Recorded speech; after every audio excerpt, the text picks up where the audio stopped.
think success or change of policies is very uncertain. It's very dependent on externalities that we cannot control, i.e. things like intergenerational cultural values of Indonesian conservatives, the prominence of Islamic law that's still used in a lot of Indonesian legal stances, or evolving stances of politicians. You can never really predict what will happen, especially if opposing opposition wants to talk about changes within this year, 2029. Come on, we don't even know who the candidates will be. We don't even know what kind of policies will be relevant or will they take in the future. Progress may or may not have happened. I think things are just throwing random examples, talking about the anti-sexual violence law, for example. Maybe it was enacted, but there are still some misogynistic provisions in Law Number 1 of 2023 on the new criminal code, for example, talking about banning abortion, talking about banning women from engaging in certain activities, for example. So it's not really clear to me in top half whether progress has actually happened or not, or whether progress will actually be better or will be worse with the implementation of either policies. What is that important?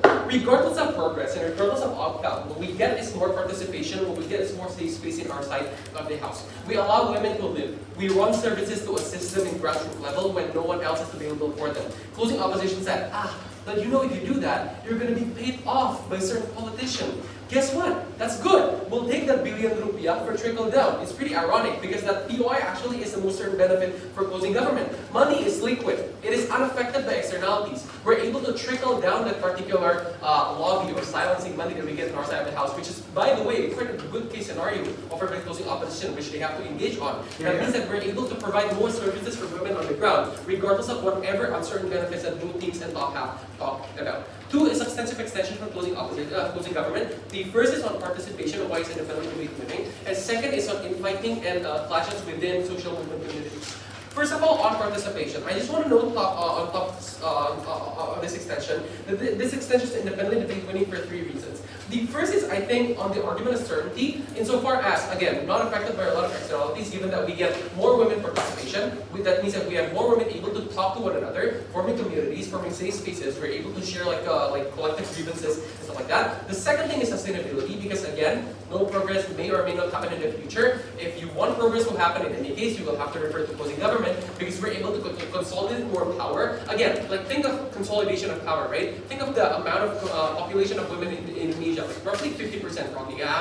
It's not outrageous for me to say that. So if we're able to consolidate power far into the future, we're able to influence like 50% of the whole constituents and voter base, which means that we're able to get progress only uniquely in closing government. We're not saying that progress will happen soon. I think it will happen in the future. That's the least important argument in debate, but at least if you still think it's important, closing government gets that. But the final thing is vulnerability, because you know who is more vulnerable than minorities? It is the minority within that particular minority community. We're going to explain why the crackdown and the backlash against the minority within the women community, particularly those who are unable to speak up for themselves, are probably going to be significantly worse than if opposition edge. The first reason why we get more participation and they don't is on privileged members. And I feel like Indonesian feminist movements are probably still a lot fragmented, right? It's probably still sporadic, in certain only exists in big cities, and even in those big cities, it's probably influenced and empowered by strong members. For example, women who are working high job in capital, like in corporations, for example, they have a lot of generational wealth. They use the generational wealth to assist in communities and stuff like that. I think in their side of the house, what you force them to do is that they will have to speak up. They will have to confront, not only confronting men, by the way, confronting politicians actively. That means that you are far more likely to subject these individuals to more crackdowns from the community, from the politicians, from the men community within their offices, for example. Say a woman director, then their men subordinates are not likely to want to follow her. They label her as someone super radical. They label her as someone who is very weird. You only care about women issues. You don't care about the issues of the corporation, because that's the thing about confrontation. You make the issues binary. You make it one over the other. And I think in our side of the house, we changed that, right? We changed the narrative here. Because we say that you can be a good woman director, like an amazing woman director, but you can also talk about women issues, not publicly confronting against these other individuals, but in other methods, in a way that we don't make them binary. You can call out one over the other.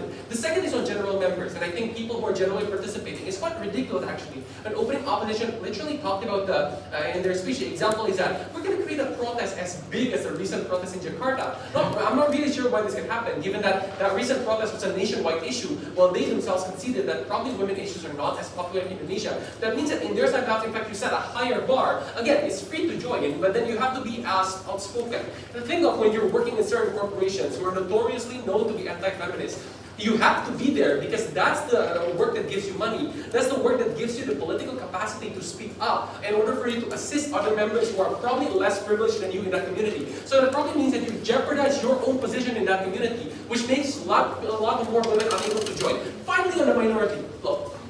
Again, the people who are speaking up on these issues are probably people who are only living in Jakarta, right? Women in the villages, in Teres village in Kudus, for example, will probably not be able to access to speak up. Their husbands in that village are going to watch the television. They're going to see that a lot of these privileged women in Jakarta are actually speaking up, confronting men, telling men that they're bad, telling men to stop, doing a lot of things that may not be nice to their wives. They cannot retaliate directly to the women in Jakarta. They're going to find the next easiest target. Guess who? Their wives. Guess who? Their housemates, for example. Which means that for these women who may or may not have consented for you to speak up on their issues, on their behalf, but you took your own liberty to speak up on their behalf, subjecting them to more torture and more torment only because of their status. And I think this is particularly harmful in their side of the house, given that not only that they are minority, they're also the minority within that particular minority. So even if you want to talk about vulnerability, we win quite clearly in closing government. The second extension, just shortly, is on infighting and clashes between social movements. And I think a lot of social movements in Indonesia are already existing right now, but a lot of them are also confrontative. Why? I think this is simple, right? They're radical, for example. Things like they generally have prejudice against the government, thinking that the government is not likely to listen to them. So think of a lot of movements, like labor movement. Think of environmental green movement, for example. All of them are radical, all of them are confrontative. Which means that if you want to create changes, even in the slightest bit, you need to not follow in their direction and just become another speaker in an angry mob.